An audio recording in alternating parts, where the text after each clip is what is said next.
Hi, this is James of MegaLife21.com, hardest hitting internet talk radio station on the planet, and I am still here at the Newsletter Censored Research Center in northeastern New Jersey with the Reverend Dr. William J. Eisenman, and we were just talking about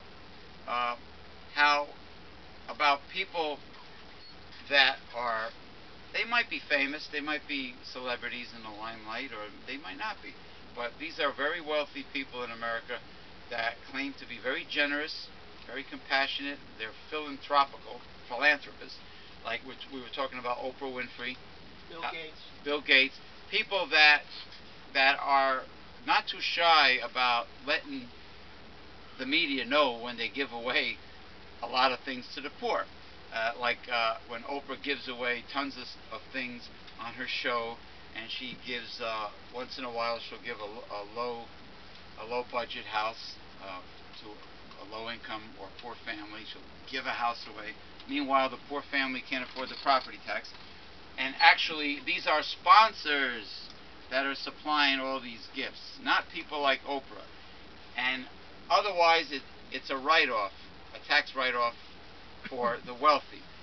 Wealthy people are not doing these things out of the kindness of their heart. There's always a catch to it. When a Donald Trump or a Bill Gates or any of them or Oprah do something, Oprah's not paying for these items. The sponsors are. Besides, I heard Oprah doesn't like to tip waiters and waitresses. She's a cheap fuck, I heard. But anyway, like with the houses, then we started talking about property taxes. Property taxes here in New Jersey are very high. Some towns, $7,000, $9,000.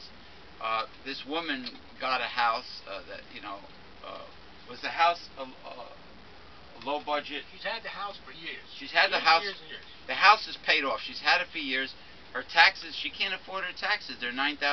It ate up her Social Security. It ate up her entire right. It ate up her entire Social Security for 1 year.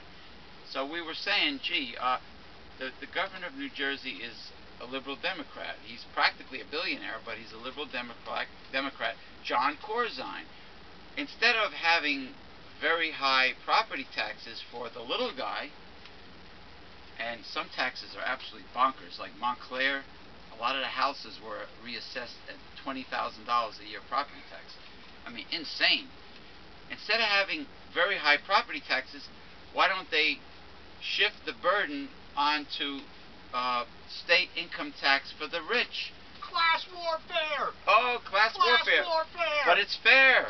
It's more fair than people having $9,000 a year property taxes. The little guy paying that much.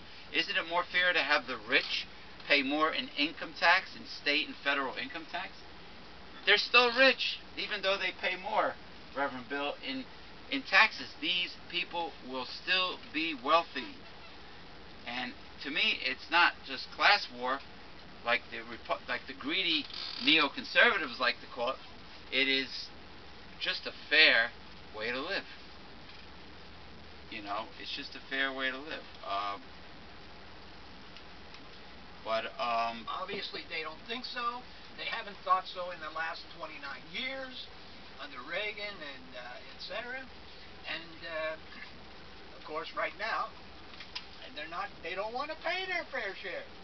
Because they're greedy and selfish and stingy. Exactly, but they don't want to do it. Like the what was it, Jacob Marley on A Christmas Carol, Ebenezer Scrooge. He says it's better off that the poor die to decrease the surplus population. It's all about selfishness and greed. It's evil. It's in the Bible. It's as the Reverend Dr. Bill explains it. It's an ancient sin that is still going on today because we are in the end times. But anyway, if you think this is controversial, wait to hear the last video. We'll catch you on the last video.